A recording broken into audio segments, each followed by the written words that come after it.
Kwento ng aircon ni Mang Lando, The DIY Disaster. Si Mang Lando, kilala sa barangay bilang Kuripot King.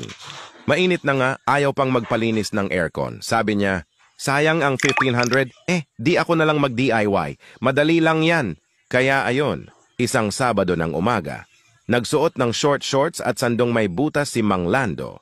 Bit-bit ang toothbrush ni Mrs. Umakyat ng hagdan sa harap ng split-type aircon. Binuksan ang unit gamit ang kutsilyong pangkusina. Pag-angat ng takip, nasundot. Splake! Nasundot niya ang blower fan, nalaglag, nabungi. Ngayon, parang may kakaibang tunog sang aircon nila. Tapos, sa halip na malamig, parang may hinihipang hangin sa sementeryo. Creepy pa, may kasamang alikabok. Mrs. Parang hindi na aircon yan, parang may multo.